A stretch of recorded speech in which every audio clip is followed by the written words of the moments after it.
የኔ ሚስት አልመሰለኝም ጭራሽ። ልክ ሲሄድ ሚስት ያጠገብ ተቀምጦ ምናምን እጇን ይዟታል። እሷ ደግሞ እንደዚህ ምናምን ትለዋለች። እኔ ምንም ነገር አልታየኝም፣ ጨልም ምን አለብኝ። ልክ እንደደረስኩ እኔ በቦክስ ነው የመታው ልጁ ነው። እሱ ጩቤ ነቀለ። ሲነቅል ጓደኞች ከኋላ አሉት። ተጠጋኝ ነኝ ማለት ነው። ልክ ከኋላ በፈራድ መሳል ተቀርና ፈራድ የምትባል መሳሪያ ልጅ ትንሽ ናት። እግሬ ላይ ነው እስካሁን ሁለት ቦታ ለምጣለሁ፣ በደንብ ይለያል ማለት ነው። አጥንቴን ይመጡ ፈረጥኩ መሬት ላይ። ልክ ተነስቼ ምናምን ልይዘው ስል እጄን ወጋኝ እዚህ ጋር ማለት ነው። ልይዘው ስል ወደ ላይ ቀና አረገው። ይሄ ተሰፍቶ ነው እጄ ማለት ነው። ቀና አረገው ሸወደኝ ማለት ነው። እጄን ወጋኝ። ከዛ ካሰረ አሁንም ደገመኝ እግሬን። ሌላኛው ሰው እዚሁ እግሬ ላይ ሲደግመኝ ወደቅኩ። እሷ ልክ ድንጋይ አንስታ እኔን የወጋኝን መታችው። ፊቷ አይለይም መታችው። በጣም ድንጋይ መታለች። ከዛም በኋላ የመከነ ሰላም ልጅ ነው፣ ወደ ቦረና ማለት ነው። መሐመድ ሰይድ ይባላል። እሱ በጣም ባለውለታዬ ነው። ከመሀል ገባ። ሁሉም ሰው ርጧል። እኛ ጎን የነበረው ጸብ ሲፈጠር ርጧል። አንድ ሰው የለም። ደግሞ ገደል ነው። ወደታች ብሄድ ነፍሴን አላገኘውም። ልክ መሀሉ ላይ አድርጎ እየመከተ ብቻውን አዳነኝ። የመሪዎቹ መጡ። ቀጥታ ወደ ሐኪም ቤት ወደ ድንበር ልደርስ አካባቢ ነበርና እንደምንም መነበህ የሚባል ቦታ ምናምን አለ። ከዛ ራጎ ማለት ነው ደላላዎች ደረሱ። ደላላዎች እንደገባው ይሄ እግሬም ታሽጓል፣ ይሄ እጅም ተሰፍቷል። ሐኪም ያው ራቅ ያለም ስለሆነ ክትትል አላረኩለትም ነበርና በጣም ታመምኩ። እሷ ደግሞ ጨምራ ውባ ታመመች። ካርድ አስላኩኝና ካርድ ሽጬ ታከመች። እሷ ከሳውዲ ካርድ አስላኩኝ ወደ የመን እና ታከመች። ከዛም በኋላ እኔም ያው 1-2 ወር አስተኝቶኛል እግሬ እና ድንበሩ የማይሆን ነበረ። በዛ ሰዓት ተኩስ አለ። ያው ጸብ ምናምን ስለነበረ ተኩስም ነበር፣ ተሸካሚዎችም አሉ። ወደ 5 ጊዜ ምናምን እኔ ልሞክር ወደ ድንበር ልወጣ ስል አንደኛው ተሸካሚ የሚመራን ምን አለኝ፣ እኔ ነፍሰ ጡር ሴት አልመራም፣ መጥፎ ነገር ታመጣብኛለች ምናምን አለ። በጣም ተናደድኩኝ። ያው የራሱ ቤተሰብ ነው የደላላው፣ እኛ ጋር ያለው ደላላ ቤተሰቡ ነው። መናገርም አልችልም፣ ምንም ነገር ማለት አልችልም። ዝም አልኩኝ። እኔ እሺ አልኩኝ። እንዲህ በዛን ሰዓትማ በደንብ እዛ ወደ 7 ወር ናት። ከዛም በኋላ ልጁ እንደዛ ብሎ ምኑ ቢሆን ጥሩ ነው። መጨረሻ ላይ ተያዘ። ከነሙ ልጆቹ እስከወሰዳቸው ለእኔ አላህ ብሎልኝ ነው። አልመራም፣ እኔ ነፍሰ ጡር አልመራም አለ እሱ። እኔ ነፍሰ ጡር አልመራም፣ መጥፎ ነገር ታመጣብኛለች እቺ ማቴኛ ምናምን ተናገራኝ። እሺ ብዬ ዝም አልኩኝ። ከዛ በሌላ ቀን ሞከርኩኝ። እኔ ምን አደረገኝ ሰውየው፣ እኔን ከፊት ሂድ ይለኛል። ለምን እኩል መሄድ ስለማችል በዛን ሰዓት ደግሞ ወደ ፊፋ ነው የምንቆርጠው። ወደ ፊፋ ነውና የምንቆርጠው። ዳገት ነው፣ በጣም ተሸካሚ የሚሄድበት ቦታ ነው። እኩል ስለማትሄድልህ ወዷም ስለለየ ከፊት ሄደህ መርከዝ አጠገብ ስትደርስ ተሸካሚዎች የሚያርፉበት ቦታ ለዛ ትጠብቀናለህ። ሩጫው ላይ አብረን እንሮጣለን ይለኛል። ዋናው ነገር እኮ ሩጫው አይደለም እኮ ያን ዳገት ይዞ መሄዱና ሰላም ማውጣቱ። እዛ ደርሰን እንጠበቃቸዋለን። እኔ መንገዱን አላውቀውም፣ ባላህ ብቃኝ ነው ግን ይለያል መንገዱ። እዛ መሀል ለኔ ሰው ይዘኝስ ስንት ብዙ ነገር አለና እዛ ደርሰን ተኩስ ይኖራል። ስንት ለፍተን ሄደን ተኩስ ሲኖር እንመለሳለን ወደኋላ። ከዛ በ5ኛ ሙከራ ነው የተሳካልን። ያም ሆኖ ጥሎኝ ሄዶ ነበር። እሷ ወደቀች፣ ጥሎኝ ሄድ አለችኝ። እኔ ማለት እኔም ሄድ አልችልም፣ በቃ ካምበላ ራስን አውጣ ምናምን ብላ የሆነ ራሷን ጣለች ማለት ነው። እንደዚህ እያየን ተሻግረናል እኮ። ልክ እኔ ባገኘሁት ነገር ጎረቢ ነው አንስቼ በዛ ምናምን ስመታት ቀድማ የሄደችው ከፊት ስገርፋት ቀረ ጠብቂኝ ብዬ ኧረ ጠብቂኝ ብዬ ነው እንደገና የጠበቀች ላይ ሮጠች። ከዛም በኋላ አንድ የደከመች ሌላ ልጅ ነበር፣ እሷንም ይዘናት አልሐምዱሊላህ ድንበር ቆረጥን ማለት ነው። ሳውዲ ያው ለገና ነው ርክክቡ ገና። ከዛ በኋላ እዛ ገባን፣ የሚበላ ምናምን ተሰጠን። ያው ደህና ነገር አግኝተን ስለማናቅ ሆድን ቋጥር ያዘን። የ5 ደቂቃ መንገድ መኪና ሄዶ መግባት አቅቶን አደርን እዛ። እንዲህ የሆነ ያዘኝ ሆዴን። ይሄንን ሀምዳያትና እንትን ድጃጅ ምናምን መጣልን ረገኝ እያለ ወንድምህን አገኘኸው ማለት? አላገኘሁትም ገና የወንድሜ ከዛ ስንት ሰዓት መንገድ አለው። ስንት ወር ሆነ ማለት ነው ሳውዲ እስከምትገቡ ድረስ? እሷ አንተ ጠቅላላ ከኢትዮጵያ ከወጣችሁ እስከ ሳውዲ እስከምትገቡ ድረስ ስንት ወር ሆነ ማለት? 7 ወር ነው ፈይቶብናል ሁሉም። ከዛም በኋላ ማለት ነው እዛ ገና ለምንድን ነው ምናምን እንደዚህ አላቅም ይበላዋል። ለብቻችን ነበር ይሰጠን። በነገራችን ላይ ልዩ እንክብካቤ አድርጎልን ነበረ። እኔም አሞኝ ምናምን ስለነበረ ከዛም በኋላ እንደዚህ ነው አልኩት። አሁንም ወደፊት ምግብ ማገኝ አልመሰለኝም አልኩት። እኔ ራሴን አላሳመንኩትም። እኔ በመንገድ ሲሄድ ለምን ጥላት አትመጣም? ጓደኞች ይሄ 2 ወር ደመወዝተኛ ሆነው አንተ በመንገድ ልቀር ነው ምናምን ሳይኮን ጓደኞቼ ደመወዝተኛ ናቸው እዛ ገብተው። እኔ ልክ ቤተሰብ ጋር ስደውል ሰውየው እንዳታለቀስ አለኝ። እናቴ ጋር ደወልኩኝ ነው እየራበህ ነው ልጄ ምናምን ስትለኝ ሰውየው ስልኩን ቀማኝ። ወላሂ በጣም እየራበህ ነው ስትለኝ በጣም ተሰማኝ። እያለቀስኩ ሳለቅስ ስልኩን ተቀበለኝና ደህና ነው ምናምን አላት። ለምን እኔ ሌላ ሰው ጋር ስደውል እንደዚህ ቤተሰብ ለምን ጥላት አትሄድም? ጓደኞች እኮ የ2 ወር ደመወዝተኛ ናቸው፣ የ3 ወር ደመወዝተኛ ናቸው። እኔን በቃ የሌለ ቃል ነገሩኛል። ወንድሜ ግን አይዞህ በርታ ነው የሚለኝ። እኛም በሱ መንገድ ነው ያለፍነው ይለኛል። ነገ ሌላ ቀን አሁን እሱ እዚህ መተህ እኔ ጋር እሱን ታሪክህን ታወራዋለህ እኮ እንደ ቀልድ እንደዚህ ነበር እያልክ ታወራዋለህ። ጀግና ነህ ደርሰሃል ይለኛል። የ6 ሰዓት የሚቆረጠው መንገድ 30 ደቂቃ እኮ ናት፣ ሮጥ በሏት ይላል። እኔ አልሄድም ካሁን በኋላ ደክሞኛል፣ በቃ እዚሁ ልሙት።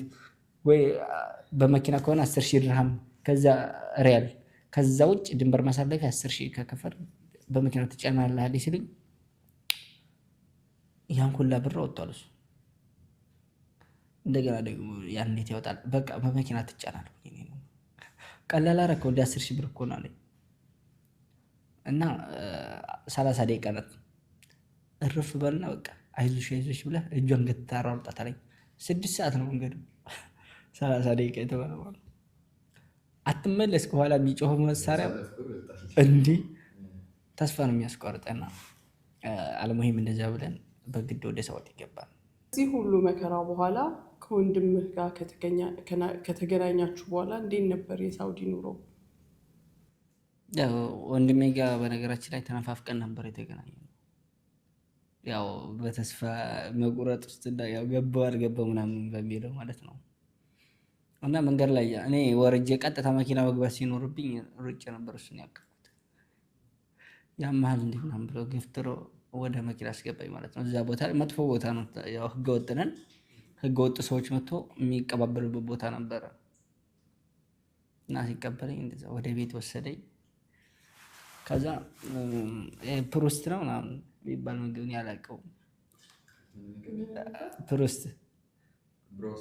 ፕሮስት እና እሱን ነበረ ያመጣልኝና ከበግ ምናምን ሊያርድልን ሲል ኧረ በጉ ይቅርብኝና ስንት ቀን ይሄን አብላኝ አልኩኝ ስለተመቸኝ ማለት ነው። እና በነገራችን ላይ እኔ እዛ ብዙ አልቆየሁም። ነፍሴ መውለጃ ባለቤቴም የልጄ እናት ማለት ነው መውለጃዋ ስለደረሰ ስራ መውጣት ነበረብኝ እና ወደ ገጠር ነው የወጣሁት። ርቄ ነው የሄድኩት ነበር በጣም ና በዚህ ሰዓት ባለቤቴ ነበረች አንተ ርቀህ ስትሄድ? እኔ ርቄ በሄድኩበት ሰዓት ወንድሜ ጋር ነበረች። አደራ ሰጥቼ ነው የሄድኩት እና የሆነ ታይም ላይ ስራ ምናምን እገባለሁ ብላ መውለጃዋ ደርሷል እኮ ኦልሬዲ 1 ወር ነው የቀራት። ከዛ ሄዳ 3 ቀን ነው እንደዛ ሰርታ ይሆናልኝ ብላ መጣች። መጀመሪያም አትጂ ብያታለሁ መጣች። ከዛም በኋላ ያው እኔም እዛ ገጠር ነበርኩኝ ና ከ1 ወር በኋላ ወለደች። እኔ እየሰራሁኝ ማለት ነው። አዎ ሰኞ ቀን ነው ጥር 15 ነው አልረሳውም።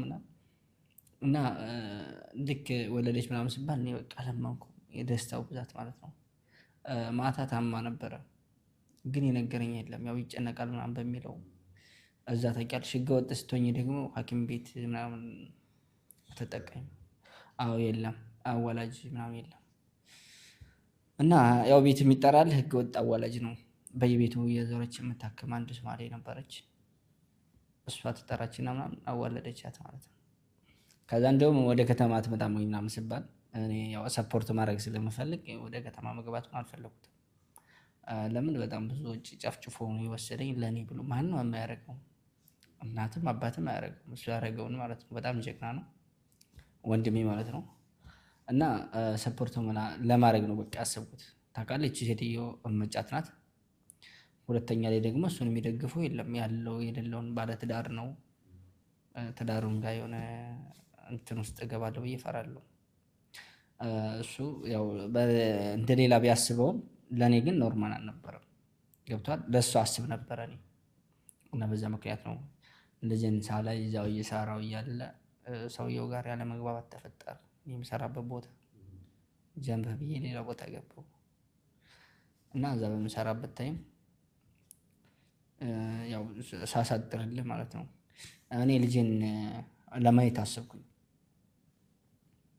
ልጄን ለማየት ሳስብ ወደ 3 ወር 4 ወር ከሰራው በኋላ ወደ ከተማ የሆነ የሽማግሌ ስራ አለ ብሎኝ ቤት ውስጥ ካፋዛ ነገር ምናምን ማለት ነው እሱን ስራ ለመስራት ወደ ከተማ መጣሁ። ሆኖም ግን ያው አልተሳካም፣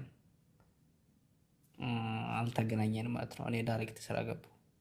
ያው ብር እኔ ያው ያላየሁበት እኔ ብሩ አጓጉቶኝ ምናምን ስለነበረ በዛን ሰዓት ብር የለኝም እጄ ላይ። ሁለተኛ ደግሞ ያው ያለንበት ሁኔታ ተፍትሽ በጣም እንትን እያለ ነበር። ከወንድሜ ቤት አውጥቼ እንደውም አረብ ቤት አስቀምጫት ነበረ። ተፍትሽ ነበር በጣም እና በዛን ታይም ሳላይ ተቀረው ማለት ነው። ከዛም በኋላ እኔ ወደ ያን የከተማውን ስራ አልሆንልኝ ሲልና የሆነ አልመሰጠኝ ሲል ወደ ገጠር ነበር የወጣሁት ታውቃለህ። እና በሆነ አጋጣሚ ተያዝኩ። ዲፖርት ሳላያት ማለት ነው። ዲፖርት ልደረግ ተያዝኩ ማለት ነው። ወደ ሀገር ቤት ለመግባት እና እስር ቤት እያለሁ ያው ብዙ ነገሮች ተፈጠሩ። አሁን እሷን ወደ ስራ ላኳት እና ልጄን ወደ ሀገር ለመላክ አሰብኩ። እኔ እስር ቤት ሁኜ ማለት ነው። እና እኔ እዛ እየሰራሁ እያለ የሆነ ታይም ስልክ ስደውል እኔ ነኝ ስራ ያስገባኋት በነገራችን ላይ። ስልክ ደውዬ ምናምን እያወራሁኝ ልጁ ታሟል ተባልኩኝ። ምን ሆኖ ነው ምናምን ብዬ ስጠይቅ የመደማም ቁጥር አለኝ ስለ ይዤው ነበረ ሰርቪስ የገባ ይዣለሁ። ልጁን ጥለዋለች ታውቃለህ። ቲክቶክ እያየች ሰራሚክ እጅ መታጠቢያ መክሰለው ላይ አስቀምጠው ነበረ እሷ እና ልጁ በጭንቅላቱ ነው የወደቀው። በዛን ሰዓት የ6 ወር ልጅ ነው፣ ህፃን ነው በዛን ሰዓት 5 ወር 6 ወር እና በጣም ፈጣን ነበረ። ቪዲዮ ምናምን ባሳይ በጣም ነው የምትገረመው። ፍዝዝ አለ። ከዛ በኋላ በቃ የሆነ ነገር ሆነ። ሐኪም ቤት ምናምንም አልሄድም በሰዓቱ። ሐኪም ቤትም አልሄድም ወዴትም አልሄድም። ያው በአሹት በበረዶም በምንም አድርገው አሹት። ሴትዮዋ በቃ የመጨረሻ ተናደደችባት። እሷም ለእኔ ነገረች። ይቺ በቃ ሰው አይደለች ምናምን አለች። ወላሂ ለልጇ ምናምን እንዴት ፎከስ አታደርግ ምናምን ልጇ አይደለም እንዲህ አለች። ከዛም በኋላ በቃ እኔም ነገርኳት ያለው ነገር ለምን ደስ ታደርጊያለሽ ምናምን ብዬ ማጠቢያ ገዝቼላት ለልጇ እንደዛ አድርጌላት እንዴት ማክሰሪያ ላይ ታስቀምጠዋለች ምናምን አለች። በቃ እኔም በቃ እዛ ቦታው ላይ ምንም መናገር አልችልም መቼም ያው ያለው እስር ቤት ነው። እሺ ይሁን ምናምን ብዬ እኔ በቃ እየሰራች ወደ ኢትዮጵያ ፕሮሰስ ጀመርኩ ለልጄ። እንግዲህ ወይ 6 ወር አካባቢ ነው የሚሆነው ልጁ በዛ ሰዓት እና ሁሉም ነገር አልቆለት ሊሄድ አሻራ ሊሰጥ ሲል ልጅቱ እዛው ልትሄድ የነበረችው ልጅ በህጋዊ ነበር ሄደችው በፊት እና ጠፍታ ነው የምትሰራው። አሻራ ወጣባት ክስ። በዛን ታይም አብሮ ታሰረ ልጅ ማለት ነው ከልጅቷ ጋር 21 ቀን ታሰረ እስር ቤት። እዛ አስበው የሰው ናት። ከእስር ቤት ሲወጣ ማለት ነው እኔ ስልክ በሰዓት 15 ብር 20 ብር ተከራይቼ አየዋለሁ በቪዲዮ። እስር ቤት ውስጥ አለ ስልክ ይከራያል በሰዓት 20 ብር። ወላሂ ቂጡ ተመልጧል። አይቀየርለትም ነበረ ፈዛ እስር ቤቶች ላይ ሙቀቱ ማለት ነው። በዛን ሰዓት እኔ ሳየው በጣም ተሰማኝ። ወላሂ በቪዲዮ ሳየው ጠቋቁሯል ሰውነቱ፣ ጭንና ጭኑ ምናምን በጣም ጠቋቁሯል። እዛ ላይ ተመልጧል። በቃ ምንም አላልኩኝም። በታሰረበት ታይም ሲጀመር ብቻዬን እያወራሁ ነበር። እዛ ሰው ጋር ራሱ አላወራም ነበር። ሰው ተሰብስቦ እዛ ላይ ራሱ ስለ እኔ ያወራል። ይሄ ልጅ በቃ ሊያመው ነው እንዲህ ምናምን ይላል። እኔ ልጄ እንደታሰረ ወሬን ድምፁን አልሰማሁም በፊት። አሁን በስልክ ሳላወራው ምናምን አልተኛም። ብር ባይኖረኝ በሰው ስልክ አወራዋለሁ፣ ይሰጡኛል ማለት እና ልጄ ሲፈታ በጣም ደስ ያለኝ። ትንሽ የተወሰነ 10 ምናምን ቀን ጃምፓልና ጀመርን። አሁን ፕሮሰስ በሌላ ያው ልጅቷ እንደምንትን እንደማትበል ስለማቅ እናቴ ጋር ለመላክ ወሰንኩ። በቃ በሌላ ጀመርኩ። አልሐምዱሊላህ ያም ተሳክቶልኝ እኔም ወደ ሀገር ልገባ አካባቢ ነበርና 9 ወር ነው የታሰርኩት። ተፈርዶብህ ነው 9 ወር? 9 ወር በረራ የለም ነበረ። በረራ ስለሌለ 9 ወር ከምናምን ታስሬ ነው። እና ልጁም ትልቋ ነው በዛን ሰዓት አደገ። ሌላ ሰው አነጋግሬ ምናምን ጨርሼ እንዲሁም አላዛጉኝም። በጣም ነው ደስ የሚለው። ያው የሀገሬ ልጅ ናት የማውቃት ምናምን ይዛልኝ ሄደች ወደ ሀገር ቤት ማለት ነው። እኔም ወደ ሀገሬ በሄድኩበት ታይም ሁሉም ነገር እንዳሰብኩት አላገኘሁትም ነበረ። ቤተሰብ ጋር ነበር የነበረው? እሷ ጋር ነበር? ማን ጋር አደረገው? ልጁን ያረኩት ወንድሜ ጋር ነበር። ለወንድሜ ነበር አደራ የሰጠሁት። ዘንድ ልጅን ስታገኘው ምን አይነት ስሜት ተሰማህ? እዛ ደርሰህ ከወንድምህ ጋር ወደ ልጅ ጋር ሄድክ፣ ምን አይነት ስሜት ነበር የተሰማህ? በዛን ሰዓት እንዲያውም ዘግቼ ነበር የሄድኩት ወደ ልጄና ቶሎ ለመሄድ ከዚህ ዲፖርት ስትደረግ ምንም አይነት ገንዘብ አልያዝኩም ነበር እጄ ላይ። ዲፖርት በተደረግኩበት ሰዓት የቀይ መስቀል ልብስ ለብሼ ነው የገባሁት፣ ቢጃማ። በዛች ልብስ 10 ምናምን ቀን ነው የተቀመጥኩት። እኔ ማንንም ግዙልኝ አላልኩም። እኔና እሷ ጋር ያለው ሪሌሽንሺፕ ችግር ገጥሞት ስለነበር በሰዓቱ ውዝግብ ውስጥ ገብቻለሁ። አንደኛ ልጄን አጥቻለሁ፣ ሁለተኛ ደግሞ በዚህ ትዳሬ አደጋ ላይ ነበር። ምንድን ነበር የተፈጠረው ከእሷ ጋር? የተፈጠረው ነገር እኔ እስር ቤት በገባሁበት ሰዓት እሷ ሌላ ሰው ጋር ታወራ ነበር። ይህን ደግሞ ከኋላ የለም በቃ ሶስተኛ ወገን በመሀላችን ገብቶ ነበር። የእኔ ቤተሰብ አካል ነኝ የሚል ሰው እኛ ኢጃዛ ቤት እዛው እየኖረው እኛ እንደውም ታሞ ምናምን ነው ወንድም ያስጠጋው። እኛ ጋር መጣ ነው ታሞ ነው። እሱ ለራሱ ሚስቱ አባረው ነበረና ታሞ ነው ወደኛ ያስጠጋ ነው ነበረ። ግን ቤተሰብ ስለሆነ እኛ ጋርም ተቀምጠው ፋውል ነው የሰራው። ከባለቤት ጋር ሪሌሽን ጀመሩ? እሱ ጀምሮ አይደለም አሳልፎ ነው ሌላ ሰው የሰጠው። ያን ማለት እኔ እና እሷ የሄድንበት እዳ አለ፣ በነፃ ለሚሄድ ነው ገብቷል። እኛ ደግሞ አስበን እንደ ሰውኛ መመለስ ያን ብር ግዴታ ይኖርባል። እሱ ባለ ትዳር ነው፣ የልጆች አባት ነው፣ ብዙ ነገር ይኖርበታል ገብቷል። እሱ እንደ ሰውኛ አስቦ ይሄን ነገር ሲያደርግልኝ፣ እንደ ወንድም እንደ አባት አስቦ ይሄን ነገር ሲያደርግልኝ፣ እኔም ደግሞ ከዛም በላይ ሆኜ መገኘት አለብኝ። ያኔ የእሱን ያወጣነውን ገንዘብ መመለስ ግድ ይላል መቼም ገብቷል። እኔ ያን ሰዓት እንመልሳለንም አንመልስም አላወራንም። እንደ ቤተሰብ ነው እየተሳሰብን ያለነው ገብቷል። እና ልጁ በጎን እየሄደ ይሄንን ሁላ 20 ምናምን ሺህ ድርሃም አንቺን ነው የሚያስከፍልሽ፣ እንደዚህ ነው፣ ሌላ ብጠብሽ ይሻልሻል፣ አዲስ ህይወት አዲስ ምዕራፍ ምናምን። ሚስቱ ማለት ማትመለስ መስሎት ማለት ነው። እኔ በቃ ማልመለስ ነው የመሰለው። እና አስለን እኔ አላውቀውም እኮ ሰውየውን በአካል ዝምድና ለወንድሜ ነው የለም፣ እኔ አባቴ ልጅ ነው ወንድሜ እና ለሱ ነው ዝምድና። በአካል አላውቀውም። እንደዛ ይላል። ከዛ ሌላም ሶስት ደግሞ ሌላ ሰው ተጨመረላት፣ ሚስቱንም ሰጣት። እና እኔ እንደዚህ ሰው ላስተዋወቅሽ ነው ነገር አሪፍ ልጅ ነው። እኔ አስለን ደውላ እስር ቤት እያለሁ እኔ ወሬውን ሰምቼ እስር ቤት እያለሁ ወደኋላ አልመልስሽ እና እንደዚህ እኔ ወሬ ሲደርሰኝ የሰው ወሬ አልሰማም፣ ግን እንደዚህ ነው ሳዳ ያለው ነገር በውጭ እየሰማ ስለሆነ በክብር መለየት በጣም ጥሩ ነገር ነው። ገብቶሻል። ግን እኔ ያልሆነ ነገር ብታደርግ የዘላለም ጸጸት ነው አልኳት። ወላሂ እኔ አልግፋሽ እንጂ ያለም አንቺ ገፍተሽን ከሄድሽ ኖርማል ነው፣ ግን በክብር ነው መሆን ያለበት ሁሉም ነገር አልኳት። በክብር ወደ እኔ እስከመጣሽ ድረስ በክብር መሄድ ትችያለሽ፣ ማንም አይነካሽ ምናምን አልኳት። ማለችልኝ ወላሂ ምንም ነገር የለም አለች። እና አንድ ጊዜ በቃ ደወለችና እስር ቤት ልሄድ አካባቢ ነው አለቀሰች። ምንድን ነው እንሄድና እንደዚህ አድርገን ብሩን ሰርቼ በከፍለው ሳለች ከወንድምህ ቤት ልውጣና ከዛ የኔን እሰጠዋለሁ አለች። አረ እዚህ ውስጥ ብር ምንም የሚያገባው ነገር የለም እኮ ይሄ የህይወት ጉዳይ ነው አልኳት። እንደውም እኔ ተመልሼ እመጣለሁ ምናምን አልኳት ስላት አይ እንደዚህ ቤት ከሰራን በኋላ ብሩን እሰጠዋለሁ አለች። እኔ ደግሞ ያው ወንድሜም ነው እምነትም አለ ያንተ የሆነ ሰው ስጠኝና ሌላ ቦታ ሆነን ብሩን ልስጥ ምናምን ነገር አለች። ቤት ከሰራች በኋላ ልሰጥ ማለት ነው። ግን እኔ ያንነቱን ደግሞ ሳይሆን ከወንድሜ ቤት አወጭም ነው ነኝ እምነት አጣለሁ። ከወንድሜ ቤት ከወጣሽ እንደምሰማው ነገር ከሆነ እምነት አጣለሁ። ገብቶሻል። እና በዛን ታይም እነሱ ያው እኔ በአካል ነው ሁኜ ማላወራትን ጠወለሽም ስልክ ስለማታወራት በመሀል አስጠፍተዋታል። ልክ እኔ ከሪፖርት እንደወረድኩ ሰላም መግባቴን ስታቅ ነው የቦለከችኝ። እሱ ብሎክ ኢትዮጵያ እንደገባ እሷ ብሎክ አደረገች። ሰላም ገባህ ምናምን አለች። አዎ ሰላም ገብቻለሁ ደህና ነሽ ምናምን እንዳልኳት ቦለከችኝ ማለት ነው።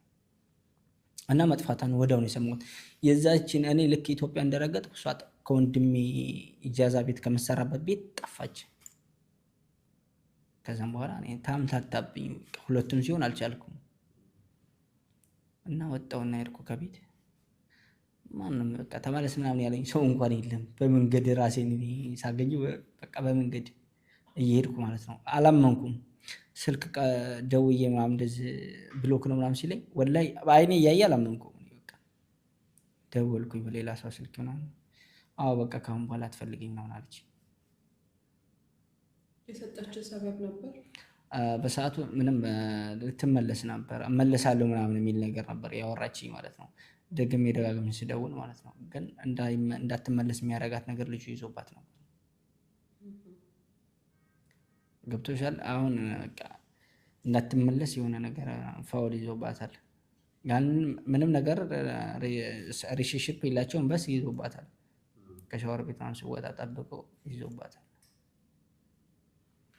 እና በዛን ታይም ልጅቷ በእርግጠኝነት አትመለስም አልልም ነበር፣ ወደ እኔ ትመለሳለች። ግን ያ ነገር ደግሞ በውስጡ አለ። ልጁ ወደ እኔም ልኮልኛል፣ ወደ እኔ ላከልኝ። እኔ አወራሁትኝ በነገራችን ላይ ስልኩን ፈላለኩና አወራሁት።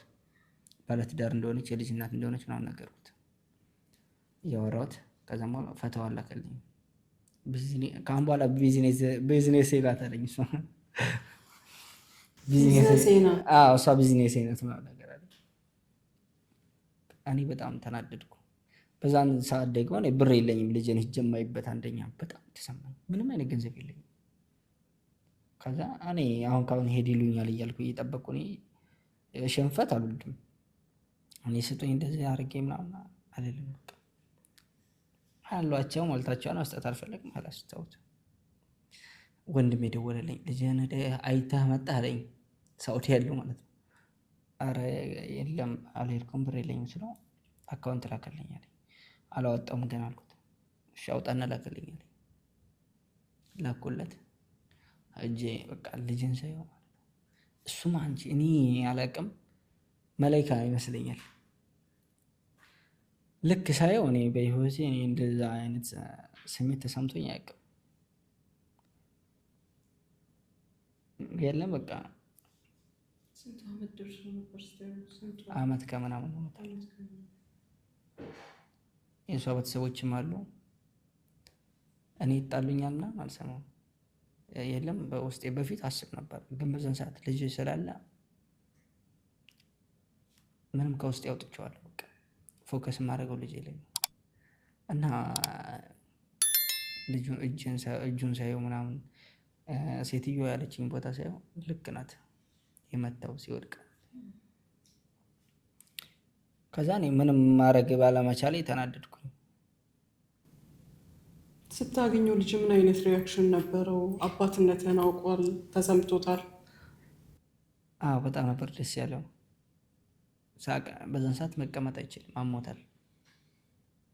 አመት ከምናምን ሆኖት በራሱ እንኳን መቀመጥ አይችልም፣ ምግብ ነገር አይበላም። እና እኔ ልክ ልጁን ሳየው እሱም ሲያየኝ እኔም ስንታይ ማለት ነው በቃ መላይካ ነው ወላሂ ነገረው። ዘሎ የማያቅፈኝ ነገር ይዞታል ወገቡን ታውቂያለሽ። ከዛ ያለ እኔ ያልተኛም አለ። በአንድ ቀን እኮ እንደብዬ ልሄድ እኔ እዛ መቆይበት ብር የለም አቃተኝ ወላሂ። 3,000 ብር ከሌላ ሰው አስላኩኝ መመለሻ። እዛ ስቆይ ያው እነሱ ጋር ሆነሽ አንዳንድ ነገር ይኖራል። 3,000 ብር አስላኩኝ በኢትዮጵያ መልሼ ማለት ነው። 2 ቀን ጀምብ አልኩኝ አብሬ ሆንኩ። ከዛ ይለምድሃል ጥሩ አይደለም ሂድ አሉኝ እነሱ። እንደዛ ሲሉኝ መታከም አለበት እንዳለበት ምናምን ተመካከር ምናምን ያለውን ነገር እሺ ብዬ አላህ ያግዘኝ እያልኩ እኔም ወደ አዲስ አበባ ተመለስኩ። እና ብዙ ላይፎች ያሳለፍኩኝ አዲስ አበባ እሱን ለማሳከም በጣም ብዙ ላይፎች ነው ያሳለፍኩት። መጀመሪያ ሕክምናውን ባህር ዳር አድርጌለት ነበር፣ አጠራቅሜ ማለት ነው። እኔ አራጋፊነት እየሰራው አጠራቅሜለት 42,000 ብር አውጥቼ ተቋረጠ ሕክምናው። ደህና ወዶ ነበር በቃ በዛን ሰዓት ቁጭ ማለት ጀምሮ ነው። ያን ብር ስለተጠየቅኩኝ አቅም ምንም ስለሌለ ዝም ብዬ ርቄ ሄድኩኝ ማለት ነው። አሁንም ወደ ስራ የተመለስኩ እና ብዙ ቻሌንጆች ካሳለፍኩኝ በኋላ ኢትዮጵያ ውስጥ ቢያንስ እሷን እየለመንኳትም እያስጠየቅኳትም እኔም እየጠየቅኳት ስለ የልጅን እናትን አጋልጬ መስጠትም አልፈልግም፣ መጥፎዋንም አልፈልግም። ግንም ደግሞ ለልጃችን ስል እኔ ብዙ ነገር ብያታለሁ፣ መክሬያታለሁ እንደ ራሴ ማለት ነው። 2 ዓመት ሙሉ ማለት ነው። እና ከ2 ዓመት በኋላ እኔም 2ኛ ዙር ሳውዲ ገባው ማለት ነው። ሳውዲ ስገባ በሞራል ነው የገባሁት። አዎ እህት አለችኝ፣ እህቴ ወሰደች። ከዛም በኋላ ትልቅ ናት እዛ ወሰደችኝ። በሞራል ነው የገባሁት እዛ። ስለ 20 ምናምን ቀን የፈጀብኝ ወደዛ። መጀመሪያ ላይ 7 ወር የፈጀው አሁን 21 ቀን ነው 22 ቀን የፈጀብኝ። እና ልክ እንደገባሁኝ ምናምን ወደው ነው ወደ ገጠር ስራ የወጣሁት። ሰው ለሸክም ምናምን መሆን አልፈለግኩምና የወር ስራ ምናምን አጣው። የለም ታውቃለህ፣ በይዷን የምትባል ቦታ አለች፣ አበሻ ምናምን መቀመጫ ናት። ወደዛ አድርኩኝና እንደ ከብት እየታረስኩ ማለት ነው። እንደ ከብት እርሻ ታውቃለህ፣ እየታረስኩ እንደ ከብት እየታረስኩ አንተ ቀንበር ይዘህም እንደዚህ እየገተትኩ ሰውየው ከኋላ እያረሰኝ ምናምን በቀን 60 ብር ይከፈለኛል። እና ያን ስራ ምናምን እየሰራሁኝ በማለዛ ተፍትሽ በመብዛቱ ወደ ወንድሜ ቤት ተመለሱ እና ቋሚ ስራ ምናምን አገኘሁ፣ ወጣሁ አልሐምዱሊላህ። እና እዛ ባለሁበት ታይም ልጅቷ ለመታረቅ ፈልጋ ነበረ። መመለስህን አወቀች? መመለስ ስልኬን አፈላልጋ ደወለች እና እምቢ ስላት ምናምን ልጁም ወደ እኔ ደወለ። ማፌዝ ጀመረ እሱ የእሷን ቪዲዮ መላክ ጀመረ። ከዛ እኔ በነገራችን ላይ ራሴ ጋር አልነበርኩም፣ ሀቄም ስላልወጣልኝ እኔ አውርቼ እንኳን የሚወጣልኝ አይነት ሰው አይደለም። ገብቷል። እኔ የሆነ ታይም እንኳን አወራለሁ ብል አልችልም ያን ነገር ማውራት፣ የሚረዳ ሰው የለም። ያለ ስልክ ምናምን እንኳን 6 ወር ተቀምጫለሁ። የሆነ ታይም ቤተሰብ ብዬ በራሴ እንትን ብዬ ተሰብስበው ሲያወሩ ያገኘኋቸውን ከሰማሁ በኋላ ለሰው ማውራት ሁላ ነው ያስጠላኝ። ገብቷል። እና ወደ ስራዬ ከተመለስኩ በኋላ እነሱ ስደውል ልጁም ሲያፈዝብኝ ምናምን ቀጥታ ብሬን እንድመልስ ምናምን ጠየኳቸው። ቀልዳል እሱ። እኔ በተዘዋዋሪ ምን ማድረግ እንዳለብኝ አላውቅም። ቲክቶክ ላይ ምናምን ለምን አወጣም ምናምን የሚል ሀሳብ መጣ። እኔ ሳይሆን ሌላ ሰው ነው ያመጣው። የቲክቶክ ኧረ ቆይ መጀመሪያ ልጠይቃት አልኩኝ። እኔ የልጅን ሳይኮ ያለማንካት ነው እንጂ ከዛ በፊትም ኢንተርቪው ምናምን ተጠይቄ ትቼው ነው ገብቷል። ከዛ ለመንኳት እና አንዳንድ መረጃዎች ደግሞ ነበሩኝ እኔ ጋር ስልኬ ላይ ማለት ነው። እና ኮፒ ማድረግ በሜሞሪ ይዣለሁ። ግማሽም የጠፋብኛል። ሌላ መረጃ ማግኘት አልቻልኩም። የልጁ እህት ምናምን ፌስቡክ ላይ ያገኘዋት እጅ እንኳን እሱን የልጁን እህት ዘመዱ ናት። አንተ አውቀህ ነው ይሄን ያደረገው? እኔ አውቄ ነው፣ ተንኮል አስቤ ነው ለራሴ ማለት ነው። እና እያንዳንዳቸው እነሱ የሚያወሩትን ነገር ወደ እኔ ይደርሰኛል በየሰከንዱ። አውቃለች አንተ ማን እንደሆንክ? አወቀች። ጀነጀ እንኳን ተሰማ እንኳን እንገናኝ ስትለኝ ኢንሻአላህ እያልኩ የሆነ ነገር ነው እንገናኛለን እያልኩ በቃ ይሄን ነገር በክርክር ካሸነፍኩና ሀቄ ከወጣልኝ ቃል ገባሁላት። እንጋባለን ብለህ? አይ እንገናኛለን ነው እንጂ እንጋባለን አላልኩም። እንገናኛለን። እኔ ጋር የመምጣት ፍላጎት ነበራት በጣም ልጅቱ እና ወደ ኋላ ሀገር ነው እሱ ያለችው፣ እኔ ወደ ከተማ። ከዛ በኋላ እኔም በቃ ሊቭ ላይ መውጣት እንዳለብኝ አሰብኩ። ሀቢባ ቤትን ያላቃትም በዛን ሰዓት ያው እከታተላታለሁ፣ ግን ገብቼ አላውቅም። ቪዲዮ ሰራሁ። እንደው ባካችሁ ሸር አድርጉልኝ ለሀቢባ ምናምን ብዬ ቪዲዮ ሰራሁ።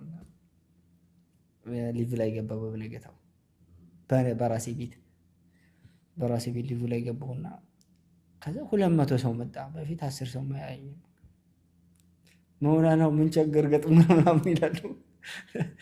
እና አይ ሀቢባ ቤት ድምፅ እንድትሆኑ ይፈልጌ ነው አብሰል ታሪኩን ትንሽ ጀመር አድርግልና ይሉኛል። ግማሽ ደግሞ እንዳታወራ ይለኛል። ከዛ ሳላወራ ድምፅ ሁኑኝ ስላቸው ይሻሉ። በአንድ ጊዜ ነው ሀቢባ ቤት የገባሁትና በቃ እዛ ላይ መጣዋት። ከዛ እዛ አስገብቻቸው ሁለታቸውም ገብተው ሌላም ልጅ እንደዚህ ፈቶ ያዘባት ልጅ አለች። ትዳር ይዛለች፣ ግን የሱ ጓደኛ ስለነበረች እየተቀባበላት እንደዚሁ ማለት ነው። ደወለች፣ እኔ ጋር ስልኬን ፈልጋ ደወለች። ሀቢባ ቤት እያለሁ ትዳር የኔንም እየበጠበጠብኝ ነው ንገርልኝ እንደው እባክህ ምናምን አለች። ይኸው የእርቃን ፈቶ ይዞብኛል አለች። ዋው የሰፈር ልጅ ነው አለችኝ። አሪፍ ነው አልኩኝና እኔ ስም አልኩ። እችኛዋን ይዣታለሁ፣ እሱን ዘመድ ማለት ነው። ሊቭ ላይ ሆኖ እንዳታምኝ እያለ ይልክላታል ቮይስ ለሚስቴ ማለት ነው። ሸበካ እያለ ትወርዳለች ምናምን። ያ ቮይስ እንዳታምኝ ምናምን የሚለው ደግሞ ለእኔ ይደርሰኛል መልሶ ማለት ነው። የአንደኛቸውን ኢሞ ጠልፈዋለች እሷ ቀጥታ መስበር ምናምን አይ ቲንክ አልገዛላት ይመስለኛልና ለዚህኛ ይደርሳታል። በዋትስአፕ የሚያወሩት ብቻ ነው የማይደርሳት፣ በኢሞ ምናምን የሚያወሩት ይደርሳታል። ከዛ እንደዚህ በምናምን እያለ እያወራት ለእኔ ይደርሰኛል። ወዲያው እኮ ነው ጢው እያለ ሀቢባን በወይስ ያደረኩላት። ስልኬን ተቀብላኝ ነበር። መረጃ እየደረሰኝ ነው ዝም ያልኳት እያወሩ አልኳት። ከዛ ፈቶሽ ነው ይሄን ደግሞ ፖስተው ምናምን ብሎ ደግሞ የሆነ ፈቶ ላክ ሲልክ አሁንም ያደረሰኝ እዛው ላይ ወደ 3 ቀን እኮ ፈይቷል። እና መጨረሻ ላይ አላምነ ሲሉ እኔ መጥፎ ነገር ማውራት አልፈለኩም ስለሷ እያስፈቀድኩ ነው። እስቲ ለእያንዳንዱ ነገር ያወራሁት ምንም መጥፎ ነገሯን አላወራሁም እስካሁን ድረስ ማለት ነው። ለምን የልጄ እናት ስለሆነች በቃ መጥፎዋን አልፈልግም። ልጄም ነገ ነገር አይቶ እንዲሳቀቅ አልፈልግም። እያስፈቀድኩ ነው የማወራው። መጨረሻ ላይ ምን አድርገህልኛል ሲጀመር እንደዚህ አድርገኝ ገና እንደወለድኩ እኮ ነው ስራ ያስገባኸኝ ምናምን አለች። እና እንዲህ አልኩና የተወሰነ መረጃ ለሀቢባ ላከላከስ አድርግላት አንተ ክፈተው አለች። ከፍት ሳደርገው አይደለም ቆይ ላስረዳህ ነገር አለች። ወደ ማመን ገባች ማለት ነው። ላጠፋቸው ነገር ሁሉ ይቅርታ ጠየቀች ምናምን ነገር። አሁን ግን ልክ በወደድኳት ልክ ነው የጠላኋት። አይኗን እንኳን ማየት አልፈልግም። ያኔ ግዴታ ባይሆንብኝ አላወራትም። ግዴታ ስለሆነብኝ ነው የዛን ቀን እልህ በቃ ሀቄ እንደወጣልኝ ስታናግራት ግን ከእሷ ምን ፈልገህ ነው ያናገርካት? ያኔ ሀቢባ ቤት ገብተህ ያን ስትናገር እልህ ነበረብህ? ተመልሳ የልጅህ እናት እንድትሆን ነው? ኑሮን ለማስተካከል ነው? ምንድን ነበር ፖይንት? እኔ ተመልሳ እንኳን የልጅ እናት ትሆናለች ብዬ አላስብም። ልጅህን አሁን ላለበት ሁኔታ ሰበቧ እሷ ናት። ሰበቧ እሷ ናት። ደግሞ ልጅን ብላ እንዲቀን ቼክ አድርገውም አታውቅም። ይህንን ያላለችን ሴት ምን አስበህ የዛን ያስጠራሃት? ምን ፈልገህ ነበር? አንደኛ እኔ የወንድሜ ሀቅ እንዲመለስለት እፈልጋለሁ። ሁለተኛ ደግሞ እልክም አለ። እኔ ጋር ደግሞ ሀቁም ስላልወጣ የሚያመኝ ነገር አለ። የራሴ የሆነ ህመም አለው። በቃ በዚህ ነው እና እኔ ደግሞ ታውቂያለሽ ሁሉንም ተሸክሜ ያለሁት እኔ ያለው በጎን የሚወራው ወሬ ደግሞ ሌላ ነው። እውነታው እኔ ጋር ያለ የሚወጋሽ የራስሽ ሰው ሌላ ወሬ ነው የሚወራው። በቃ እኔ አይቼ እንዳላየው ሰምቼ እንዳልሰማው አልፋለሁ። ምክንያቱም እኔ ነገ የምኖርለት ሰው ስላለኝ ግዴታ እኔ መኖር ስላለብኝ ነው እንጂ እኔ ኦልሬዲ ልጄ ባይኖር እኔ ይሄ ሁላ ነገር እንትን ይላል ብዬ አላስብም። በነገራችን ላይ ኦኬ የሆነው ሆነ፣ ከእሷም ጋር ተለያየ፣ ልጅህም ቤተሰብ ጋር ቀረ፣ ተመልሰ መጣ። እንዴት ዱባይ ደረስክ? ከሀቢባ ቤት በኋላ የውስጥህን ከተነፈስክ በኋላ ምን አይነት ለውጦች መጡ? አረፍክ? ከንግግርህ ለውጥ አመጣ? እምልህ በተግባር የተፈጸመውን ሳይሆን አንተ ለጭንቅላት ምን ነበር ለውጥ ነበረው? እኔ በጣም ወዲያው ነው እረፍት ያገኘሁት። ግን የዛን ቀን ሀቢባ ቤት የገባሁ ቀንና ያመነች ቀን ታመሜ ነበረ። በአፍ በአፍንጫዬ ነሰር መጣ። እኔ ደስታው ይሁን ምን ይሁን አላውቅም፣ ግን ኖርማል እንቅልፍ ተኝቼ አላውቅም። በፊት ፊቴ ሁላ ይለያል፣ እንቅልፍ እንደማልተኛ ምናምን ይለያል። ሲጀመር ፎቶ አይተን ነበር እብሰለሰላለሁኝ እኔ የሆነ ፎቶ ተቀምጠ የተነሳውን አይተን ነበር እና በዛን ሰዓት በቃ ሀቢባ ቤት ከገባሁ በኋላ ወይኔ የምተኛው እንቅልፍ ራሱ ይለያል። በቃ እኔ እንጃ አላውቅም፣ በጣም ደስተኛ ሆንኩኝ። ሆኖም እኔ እስቲል ሀቢባ ቤት ከገባ በኋላ በጣም ብዙ እህት፣ ወንድም፣ እናት አግኝቻለሁ። ሀቢባ ለእኔ በጣም ብዙ ነገር ሰጥታኛለች። እኔ እሷ ጋር እስቲል በመድረሴ እኔ ከአላህ በታች ብዙ ነገር ሰጥታኛለች። በቃ እኔ በቃላት የማልገልጸው ማለት ነው። እኔ ሰያዝ ምን እንዳለችኝ ታውቂያለሽ? ለማንም ቮይስ አላደረኩም አለኝ የምለው ሰው ስለሌለ አንድ ወንድሜ አንድ እህቴና ሌላ ማወራው ሰው የለኝም። ሀቢባ ተይዣለሁ እንግዲህ ዱአ አድርጊ ያልኳት እየጫነኝ እኮ ነው እየጫኑ። ከዛም በኋላ እንደዛ ስላት ልክ እኔ እዛ ስወርድ ነው ቮይሱን ማዳምጥ ማለት ነው። ኢትዮጵያ ሳይሆን እስር ቤት አንዴ ስልክ ይሰጣል ደግሞ አህመድዬ እንዳታስብ ያለውን ነገር በቃ እኔ ጨርስልሃለሁ፣ እንደውም ወደዚህ ነው እሺ ማመጣ ምንም ነገር እንዳይሰማች። ግን እኔ አላውቅም ማለት ነው። በፊት ሲያዝ በጣም እያበድኩ ነበር የድሮ። ግን ያሁን ደግሞ የሆነ ነገር ሲፈጠር በቃ አላህ በቃ ለኔ ያላለው ሆኖ ነው አልኩ። ወላሂ ላዚም ወሰንኩኝ እኔ ልጄን ሄጄ በቃ በራሴ የሆነ ነገር እየሰራሁ እዛው ምንም ነገር ትሁን። የሲስተሯ ብር ነበረብኝ ደግሞ ታውቃለህ፣ እሷን ከፍላለሁ እያልኩ ነው የተያዝኩት። በዚች ብርማ በቃ የሆነ ነገር ወይ ልጄን ይዤ እሰራለሁ፣ ሕክምናውን ጨርሰላታለሁ እያልኩ ያላሰብኩት ነገር ተፈጠረ። ሀቢባ ቻሌንጁን ተቀብላ ለማነው አደራ የምሰጠው ምናምን ሆኖ አንጠራት ምናምን ስትል እቤቷ ገባሁ እና አየኋት። በእናትህ ምናምን የምትባለው ምናምን አየኋት ማለት ነው። እና ማሚን ያወኳት በዛ አጋጣሚ ነው። እኔም ደስ ነው ያለኝ። ደግሞ የምጨቃጨቅም ሰው አልነበርኩም አለ እኔ አልጨቃጨቅም። አሁን ዱባይ ላይ መተህ ህይወቴ ላይ የተለወጠ ነገር አለ ብለህ የምታስበው አሁን ያለህበት ሁኔታ እንዴት ነው? አሁን ምን ላይ ነህ? ስታነጻጽረው ሳውዲ እንዴት እንደተቀበለችህ እና ኢማራት በምን መልኩ እንደተቀበለች ስታነጻጽረው። እዚህ ንግስና ነው፣ ንግስና ላይ ነህ። ኢማራት ንግስና ነው። እኔ በነገራችን ላይ እኔ ሀቢባ ቤት ገብቼ ወደዚህ ካመጣሁ በኋላ ከፍቶኝ አያውቅም። አልሐምዱሊላህ አንድም ቀን ከፍቶኝ አያውቅም። ተድረህም አይተናል። አሁንም አልሐምዱሊላህ ግራ ጎኔን አገኘሁ። ትዳርን በቅተናል።